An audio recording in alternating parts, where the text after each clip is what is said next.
Hey, babes, and welcome to episode 3 of the BJJ Babes podcast. I'm your host, Laura. What a weekend it's been. Yesterday, I had the absolute privilege to attend a seminar put on by Girls and Geese, an organization that puts on seminars and raises money to help women and girls train Brazilian Jiu Jitsu. It was hosted at Gracie South Bay, and it was a seminar taught by Leticia Ribeiro and Bia Mesquita. It was so much fun, such good instruction. I had a lot of fun meeting other women and girls who train and roll with them. And when I went to leave, I went to thank Bia and Letty, and Bia gave me a hug. And when I walked out, I wanted to cry because they were both so nice and such good instructors, and they're just amazing women. I still am in awe of both of them. So it was a really good day. Using today's episode and this week's interview, I got a chance to reconnect with Megan McCall.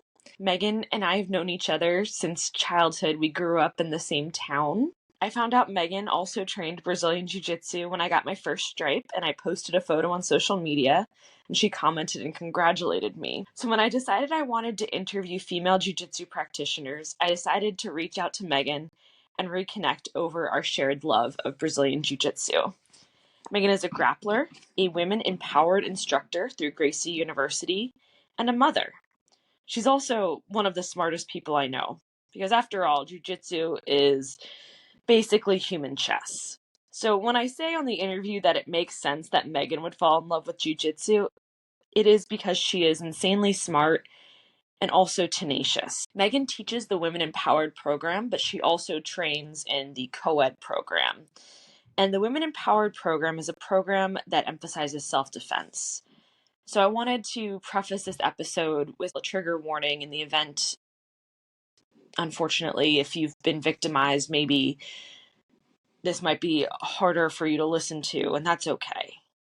And I also want to start this by bringing up something Megan says at the end of the interview, which is that you have a right to defend yourself, not because it's your responsibility to learn to defend yourself.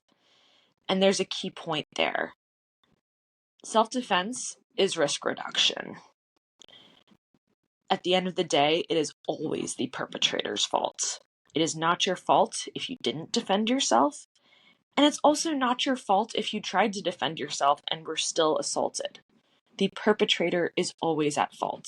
And until we live in a world where women are not victimized, we have to understand that and accept that. And we can do the best we can, but that is the reality of the world we live in. So with that, here is my interview with Megan McCall.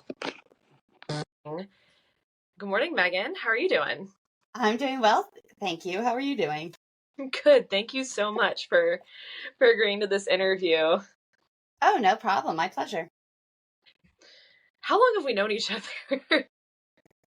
Gosh, I guess, we didn't go to the same elementary school, but I think we met in elementary school through, our mutual friends.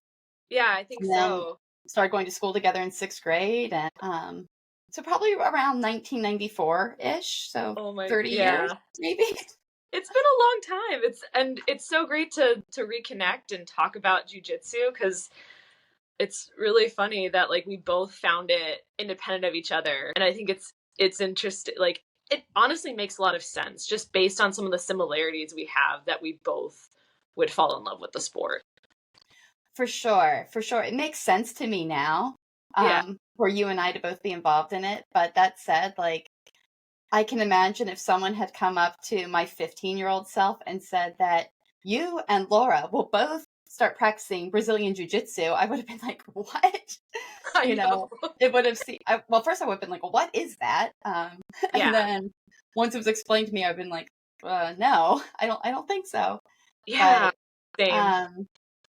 With the wisdom that I have now about martial arts and Brazilian Jiu Jitsu and where life has taken us, it makes perfect sense that you and I would both end up being involved in that. Yeah, no, I think back, because in high school, the closest thing would have been the wrestling team. And I remember I thought the wrestlers were so gross. They smelled and they were sweaty. And there was always rumors that the wrestling mats Had ringworm.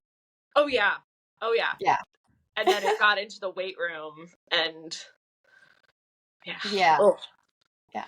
That said, I actually did go to a couple wrestling matches in high school, and I thought it was really neat, but I was kind of afraid to say that out loud because, you know, it was supposed to be gross. You know, it's like, Yeah. oh, they're all sweaty and rolling on each other, but it's kind of cool looking at the same time.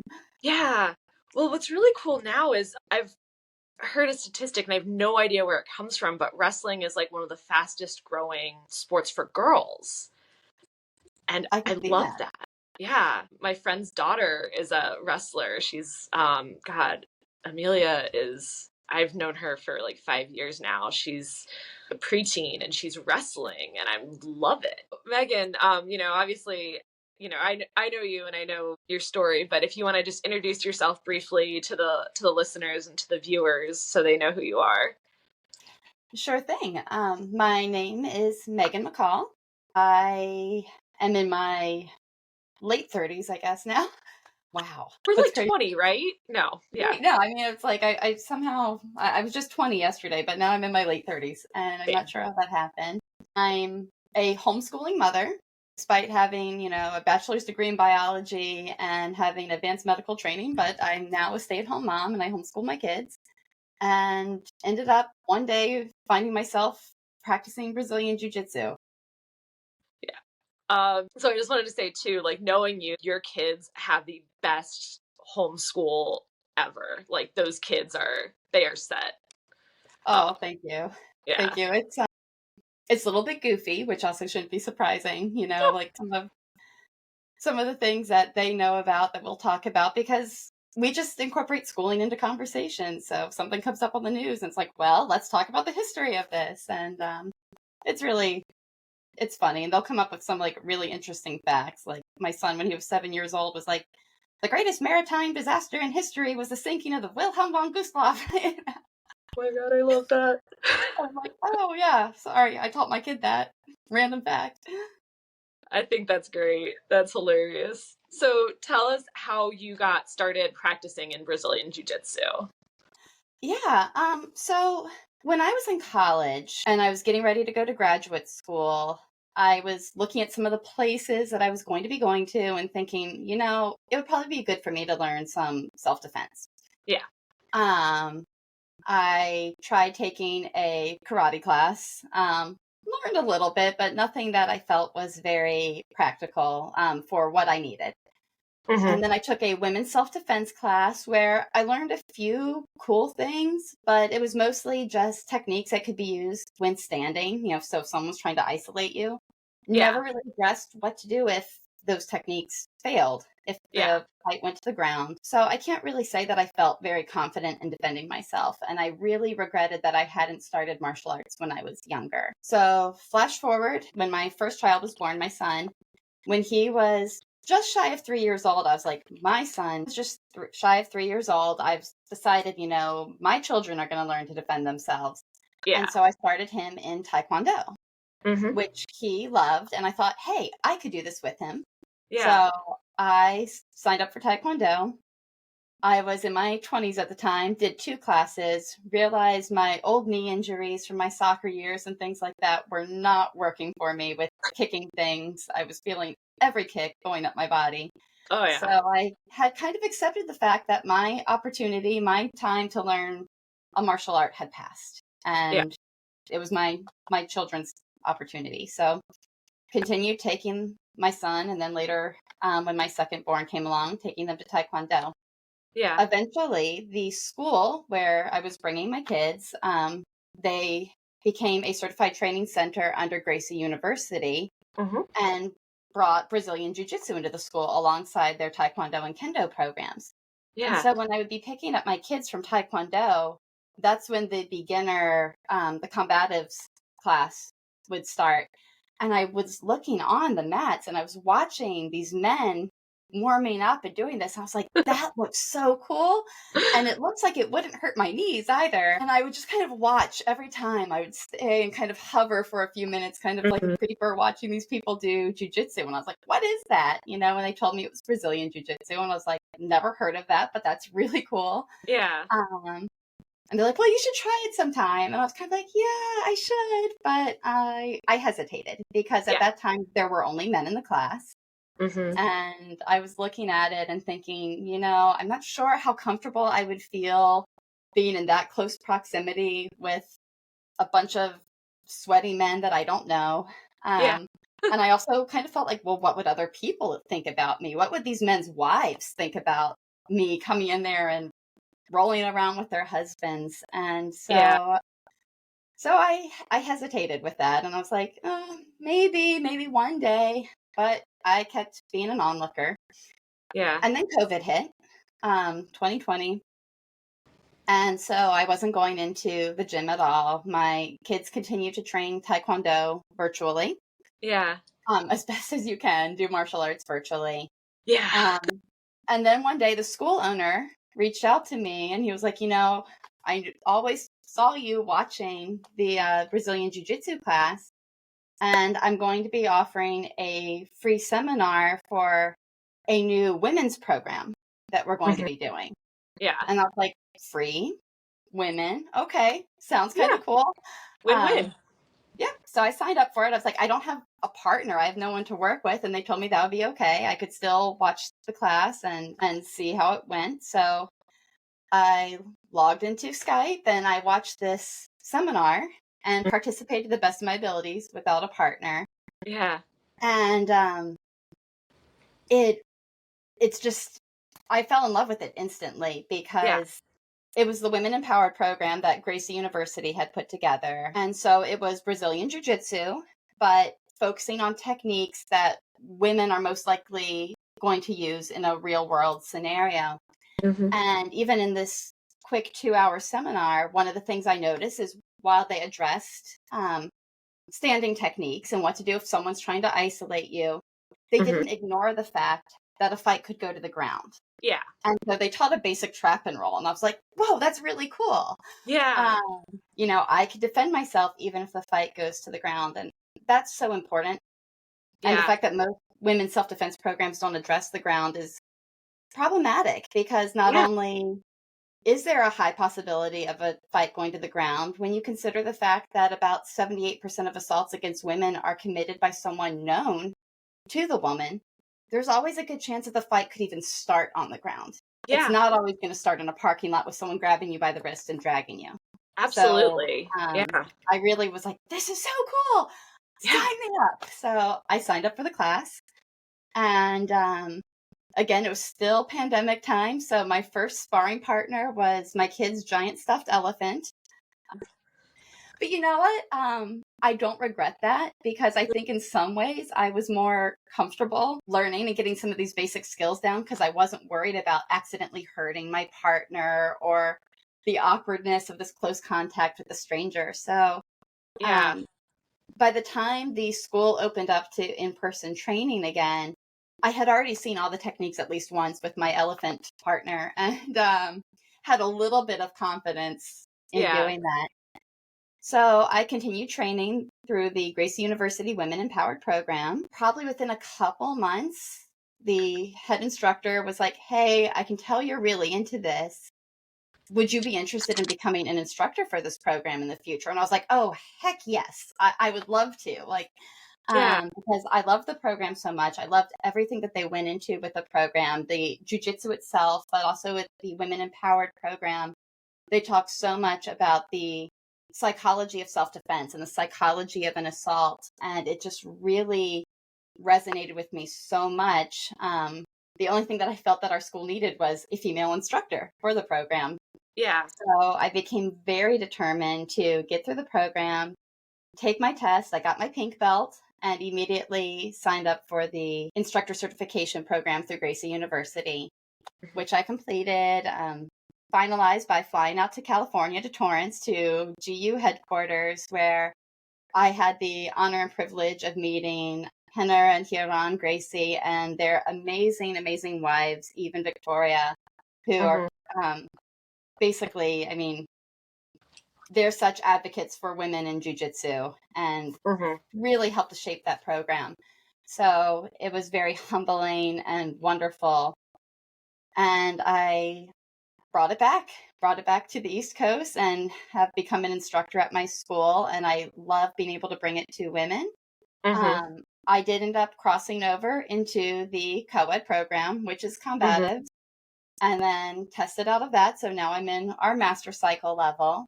Yeah. Um, I'm the only woman still in our master cycle class, so it was definitely an adjustment working with men, Yeah.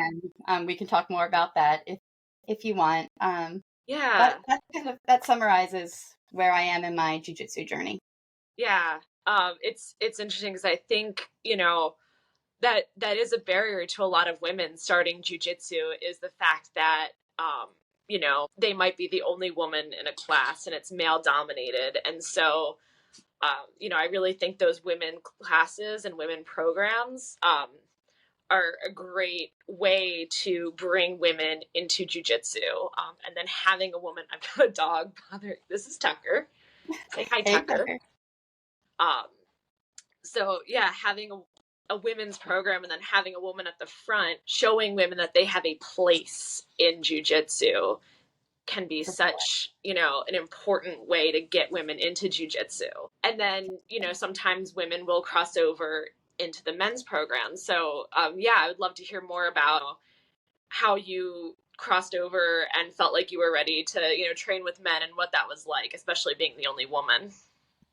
Right. Yeah, no, it was definitely challenging. And I think had there already been women in the class, I wouldn't have needed to wait to have a women's only program because that was my Yeah. biggest barrier was looking out there and seeing it's all men. Um, Yeah. so I actually crossed over into the combatives program before I had even finished the Women Empowered program and had gotten my belt. I was about 3/4 of the way through Yeah. to testing, but I had enough confidence in my skills at that point. I was like, all right, at least if I'm confident in what I know, I'm not going in there knowing nothing, then my insecurity about being the only woman there didn't weigh Mm-hmm. quite as heavily anymore because at least I was balancing that insecurity out with a little bit of confidence. So, it was a little awkward walking in there and, trying to find a partner to work with. And, you're kind of approaching a stranger and being like, hey, um, are you comfortable working with me? Because I Yeah. also wanted to respect that, they're as much as women might be uncomfortable working with men, it's fair that there could be men who are uncomfortable working with women. And Absolutely. so making sure I had that consent and finding people who were cool working with me. And, uh, so it wasn't quite so difficult. The great thing about how Gracie University sets up their program is that there's no rolling until you've passed out of the combatives program and you have at least a combatives belt. So at least at the beginning, it was just working techniques, practicing techniques, and not full on rolling right away. So that by the Mm-hmm. time I got to Master Cycle and I started rolling, I had already developed friendships with these men and already felt comfortable working with them before we went full beast mode on each other. So that was, I think, really helpful. I think if I had to roll on day one, I don't know that I would have felt comfortable doing that. Yeah. But I had already established, I had trusted training partners by the time I got to that level of training. Yeah. And Um, I think, yeah, yeah. I think Since that, then, it's been challenging at times. There's, um, we all have traumas and things we have to deal with. And the Women Empowered program is a trauma informed program. mm-hmm. We don't necessarily get that so much in the co-ed programs. And, there's days when I feel great and it's like, I am perfectly comfortable rolling with men. And then there's days where it's like, I'm not feeling it today. Yeah. And I have, luckily, my partners, my trusted training partners understand that as well. Yeah. No, that's so important. And I think that the experienced people in the room in whatever program, whether it's one that does have you rolling day one or one that integrates you in, I think the experienced people in the room who have been training for a while can really set a tone by looking out for the new people and making sure they feel safe because of those potential traumas or even just discomfort or apprehension at rolling with strangers. I know when I started, there were people in the class that really I felt safe partnering with and I felt comfortable partnering with. And so, recognizing the new person in the room and kind of being that person for them can really do a lot to keep someone in jiu-jitsu. Right, for sure. Because if you just go in and you're working with a partner who their only goal is to just defeat you and make you feel humiliated, or Yeah. that's not going to be good for anyone's comfort, Yeah. regardless of whether you're male or female. So to have, like you said, the more advanced people kind of looking out for the newcomers who, they can roll with them and actually help instruct even while rolling, like, hey, here's an opportunity, my arm is there for isolation, things like that, and really help keep you safe and help keep you feeling comfortable and confident, is really critical, and it's really key to helping to grow the sport for both men and women. Yeah, and then even in San Diego, where there's a jujitsu school on every corner, sometimes I'm the only woman in the class, or sometimes there's one other girl and she's new, and so I have to remind myself to, be the person to look out if there's a girl day one, maybe be that person for her. Right. That's really important, because I feel like it would be really easy for me to get excited, be like, there's another woman, someone who's size matched with me, and I actually, Yes. could go full out, and then realize, no, but I can't do that. That's not going to be kind or fair to this person. So, I try to keep that in mind. And like I said, my school, I'm the only woman right now in the master cycle level, but there are other certified training centers within a drivable distance that sometimes I can go to, Mm-hmm. where there are other women who I can roll with, and I can get that experience, of, rolling with women who outrank me even, and still having that challenge where I can go full out, full beast mode, but also, rein it in if I'm working with a woman who's newer to rolling and has less experience. Yeah. You touched on, the different types of training partners, and, we can adjust, depending on if it's someone new, someone more experienced. And I love that you call it beast mode, because I call it that too, or I think of it that way. You mentioned that, Women Empowered is a trauma informed program. And, I think, I can only speak as a woman. I think jujitsu has helped me with, certain things I've gone through in my own life. So I would love to hear more about the trauma informed side of it. I think that's fascinating. Yeah, I really credit, Henner and Huron and even Victoria Gracie for creating a trauma informed program, for speaking with psychologists and everyone else to make sure that, as they're going into the techniques, that they are also going into the psychology of self defense, and all the women empowered instructors.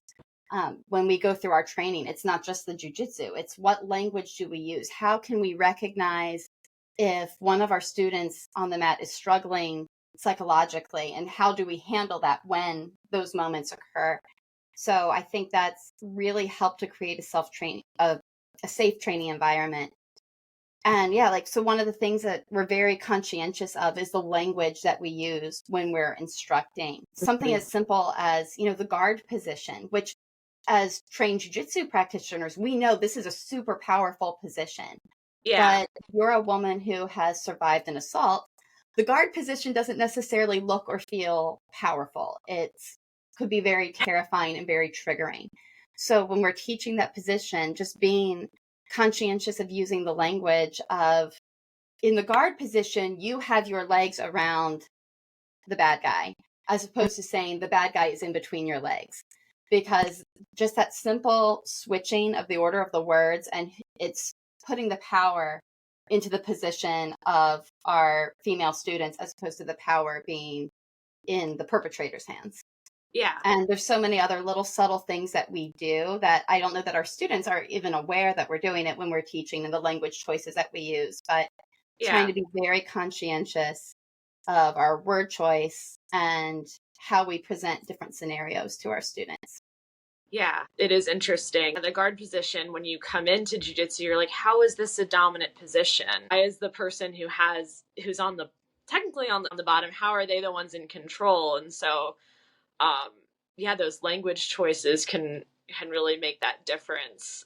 And I think also you touched on, with regards to, assaults and how sometimes they can already start on the ground. I think, I don't necessarily train for self-defense purposes, but I do think sometimes about hey, if something came up, how would I use my training? And I think, you know, thinking of the guard position in that way can help somebody if, unfortunately, if something does happen, like if you're already in a position that, you know, the person might think they have the upper hand on you, how you can turn that around on them.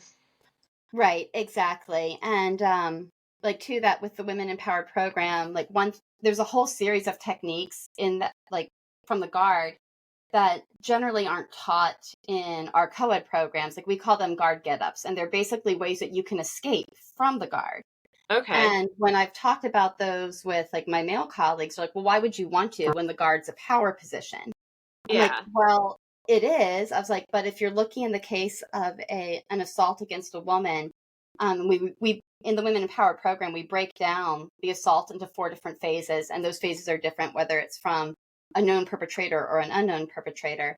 But in the final phase of an assault, you know, one thing that I have to explain to the men is you can't take for granted that clothing is being worn.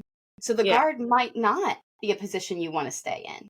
And Yeah. so to have a way to even be able to escape from that position, other than performing, of course we teach submissions from the guard, but Yeah. our guard get-ups teach you just how to get out from underneath the Yeah. guard if that's the best case choice for you at that time, which you're not necessarily going to get that in a co-ed program. Yeah. And it also just, it's the difference between like using jujitsu in a self-defense scenario versus sport jujitsu. Like in self-defense, you're trying to like neutralize and get away. In the sport, you're like 2 points for this, 4 points for that. And it's just it's a different practice. You know, both have their fun and their value for sure, but it's different. Exactly.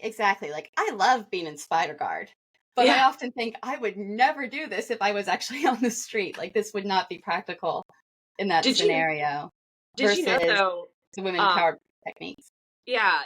So Spider Guard, I learned this from one of my coaches, was developed by, I don't know if it was a child or someone smaller, and it was a way to keep a heavier person's weight off of them. Oh wow.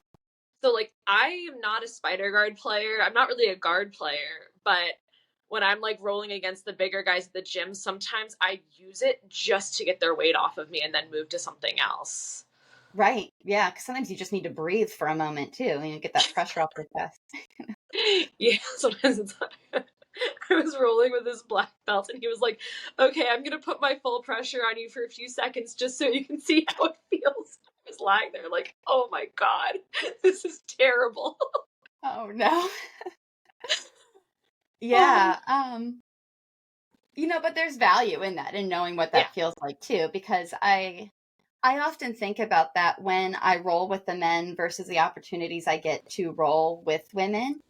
Um, Rolling with men who are often 100 pounds heavier than me and, of course, Yeah. stronger and everything else, it feels very different than rolling with women. But I'm grateful for those opportunities because it's given me the confidence to know that, hey, if I can roll with these men who actually have jujitsu training and are, you know, trained fighters, and if I can go for 5 minutes without them submitting me, then certainly if I ever had to defend myself on the street with someone who likely isn't a trained fighter, Yeah. I have that confidence to know I can do this. And I have learned to be comfortable in the chaos, and even to be comfortable with someone mushing me into the ground and feeling that weight and knowing like, all right, maybe if I just bridge up a little bit, then I can expand my diaphragm underneath me and get some breath for a while, and to just hold position until an opportunity presents. So there is a lot of value in those Yeah. moments, in those And training opportunities. yeah. And being comfortable in the chaos. I love that. That might Yes. be our episode title. Um, Yeah. so where you are now is are you still teaching the Women Empowered program? I am. That's probably the main thing I would say I do with my jujitsu journey. I still enjoy training in the co-ed program, but I'm kind of doing that at my own pace. My Yeah. real passion really is bringing jujitsu to women and giving them a comfortable environment. One of the things that really motivates me is I learned through my own experience that you can't learn to defend yourself without learning at the same time that you are worthy of defending. And so bringing that to women just means so much to me. And Yeah. it brings me so much joy to see my students where they come in and then where they are by the end of their training, the confidence they have and their, even their ability to set boundaries, because setting boundaries is key for everyone, Yeah. but especially for women. And the fact is, we're much more likely to set a boundary if we believe that we can enforce it. Yeah. And so I love being able to give that to the women who come into my class. Yeah. I, look back on some of my own life experiences and how realizing after the fact where the boundary was ignored and what that led to. And so that really resonates with me. And I think it resonates with a lot of women. For sure. And that's in the Women Empowered program. In addition to the jujitsu, we talk about boundary setting Yeah. boundaries with strangers, but also techniques and plans for setting boundaries with people you know. Yeah. Because again, we don't ignore the fact that most assaults against women are committed by someone they know. Yeah, absolutely. And if you, I guess, with the Women in Your Women Empowered program, if a woman was like interested in coming over to the men's program, what would you say to them, or how would you kind of encourage them to make that cross?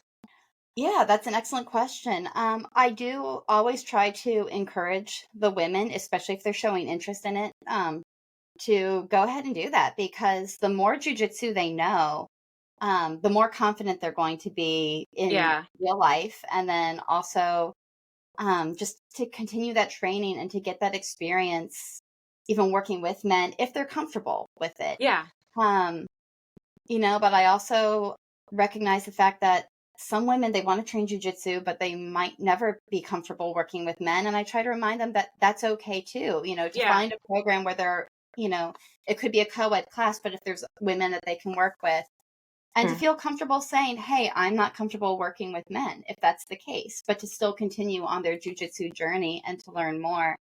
Um, I think it's really important to empower the women to be able to Hmm. do what they're comfortable with, but still pursue more jujitsu knowledge and more jujitsu skills. Yeah. What would you say you love the most about training jujitsu? Oh, that's an excellent question. I really love just bringing it to the other women, but what I Yeah. love for myself, I think it's just made me feel so much more confident in who I am and my ability to live my life. To be able to stop at a gas station late at night and not, you know, feel scared, just Yeah. trying to live, to be able to go out. One of the things I had wanted to do for years was to go on a solo sunrise hike. So to climb a mountain alone in the dark and watch the sunrise. But I Yeah. didn't have the confidence to do that before, because I'm like, what could happen to me? And since training jujitsu, I have done that. That's a goal that I have accomplished. So I think that's my favorite part. There's something to be said too about, you're having a bad day and you get into the gym and you either teach a class or, you learn something new and you roll with these men and maybe you beat them and you're like, Yeah. you just feel so powerful again, like whatever has happened during your day that has made it, made you feel, overwhelmed or helpless. And then you get into the gym and realize, no, I'm not helpless. If I can handle the situation here in the gym, then I can handle whatever's happening in my life Yeah. and to be able to overcome it. So I love it. There's the endorphin rush, there's the adrenaline rush of a good roll. Yeah. And then also the challenge of learning something new, because I don't want to be one of those people who stops learning just because I'm out of school. Yeah. And you know me, I'm a complete and total nerd. So it's like, Same.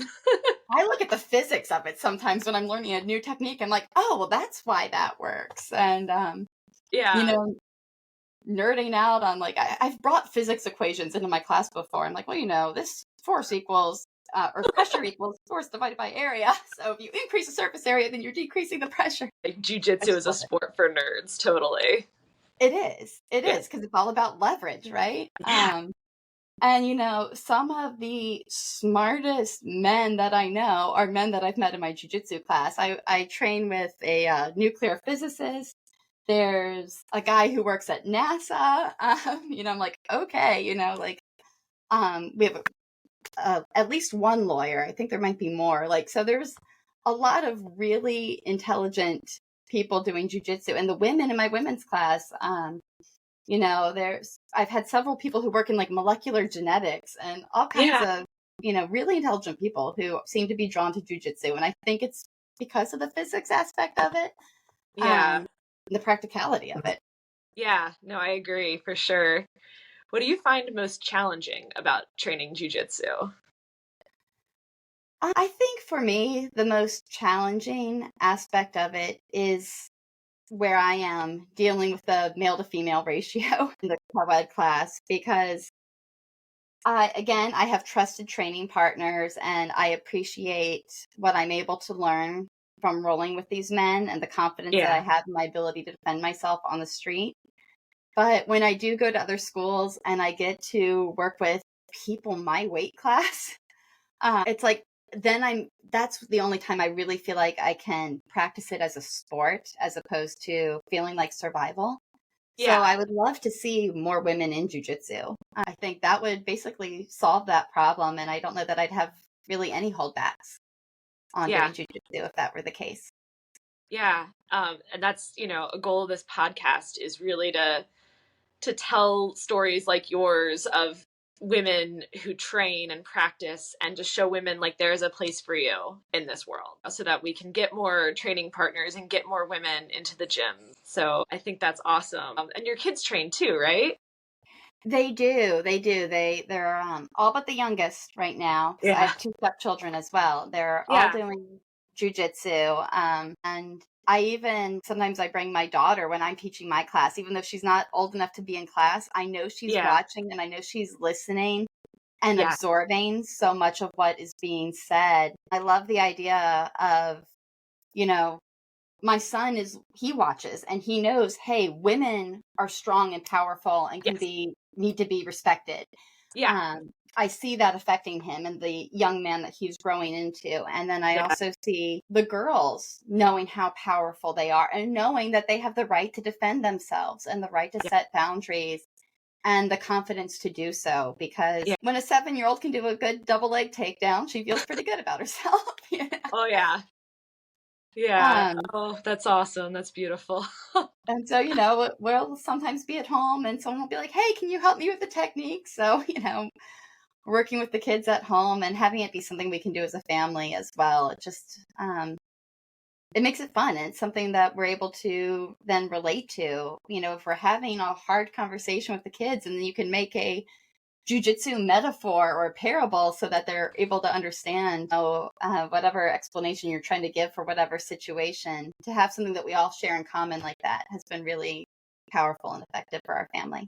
Yeah, oh, I love the jujitsu families. I love when the kids are in the kids class and the parents are in the parents class, or like you're at an open mat and the kids are running around. Oh, I love that. It's great to expose them to that kind of empowerment and environment, both boys and girls.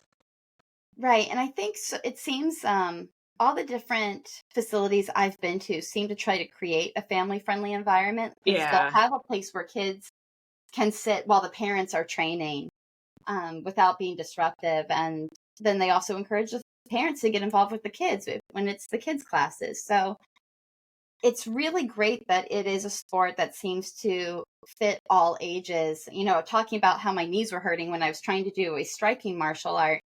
yeah, I'm not trying to say anything bad about the striking martial arts, but it does seem that they can be harder to get into as an adult versus um, most of the jujitsu practitioners I know all started as adults. yeah. I know started as children, but children love it too. So it's great for all ages. Yeah, and there's like some women out there on Instagram. Some accounts that I love are Jujitsu Grandma, this woman who is a purple belt in Alabama and is a grandma. And then you've got BJJ Betty, who's this lady who started at like 54 and she's a black belt and wins world championships in the masters division. Like it's just, oh, this is something I can keep for the rest of my life. It's amazing to see. Right. Yeah. When I was in California for my instructor certification training, there was a lady out there also getting her instructor certification who was in her 70s. Yeah. And she was doing it because she had been an EMT all her life and was retired. And the sad truth is that she had seen so many crime victims. Yeah. And while she didn't want to be an EMT anymore, while she wanted to retire from that, she chose to get into jiu-jitsu and to become an instructor for it, to be on the other side of it, to help prevent these things from happening. And Yeah. she was so inspirational to see this woman in her 70s learning something new for the first Yeah. time and passing it on. And, one of my trusted training partners at my school, he's a grandfather. I know his kids are around my age, and he has grandkids around the age of my kids. And he just started training. I'm not exactly sure when, but it's not something he's been doing his whole life also either. And he's amazing. Just doing this at his age, it inspires me as well to remind myself, hey, I can keep doing this, and I can stay fit, and I can learn new things even as I get older. Yeah, and in fact, like, it's good for your brain as you get older if you never stop learning. There's research in dementia and Alzheimer's with regards to just keeping your brain going and how that can help keep you sharp into your 90s. For sure, for sure. And then to have a sport that challenges both the body and mind, but in a way that is healthy, that older people can perform jujitsu. Yeah. Even if they have limited mobility, you can adapt it for so many different body types. And it's really incredible to see that. Yeah. No, it's pretty awesome. So I have one final question for you. What advice would you give to someone going in day one into their first class? The advice I would give them is day one is the hardest day. The hardest thing is to walk out on those mats for the first time. So if you can do that, just stick with it and know that it gets easier with time. The more you see it and the more you do it, and to just tell these, I would want to tell these women to just believe in themselves, believe in the power that they have and that they can unlock, and that they are worthy of defending, and that they have every right to learn to defend themselves. Not because it's their responsibility to learn to defend themselves, but it is the reality of the world we live in, and so they have the right to be able to do it, and they are so worth it. Those are great words. Thank you, Megan. Thank you so much for agreeing to the interview and taking your time to talk to me. I really appreciate it, and I really appreciate hearing your perspective. And it's just been great getting to catch up with you and hear your story. Oh, thank you for thinking of me and for inviting me. It's been an honor to be able to share. All right. If people wanted to get in contact with you about, your program or anything, is there a best way for them to do that? Yeah, for sure. If you go on the Gracie University website, you can search for women empowered instructors. And if you type in my name, it would come up. Also, if you look for schools in Maryland, I'm at the Damascus CTC. So that would show up there as well. And they'd be able to find me there. Okay. I think that's perfect. Yeah. Well, thank you again for your time, and I'll let you get about the rest of your Saturday. And let's just keep in touch about jiu-jitsu stuff. For sure. I love it. And I really appreciate that you're making this podcast to try to get more women into jiu-jitsu. I just think it's really wonderful that you're doing that. So thank you for doing this. All right. Thanks. I'll talk to you later, Megan. All right. Bye-bye. Bye. I hope you enjoyed that interview with Megan.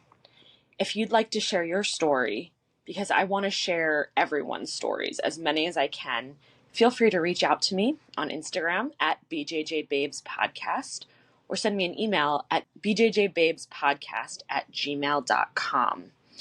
I'm hoping for October, it's Domestic Violence Awareness Month. I would love to speak to a jiu-jitsu practitioner who works in the mental health field, maybe doing an episode around domestic violence survivors and Brazilian Jiu Jitsu, just an idea I'm having. If you have ideas for that or suggestions, please reach out. Also, if you just would like to share your story again, I want to tell as many stories as possible to show women that they have a place in this world. So until then, thanks, babes.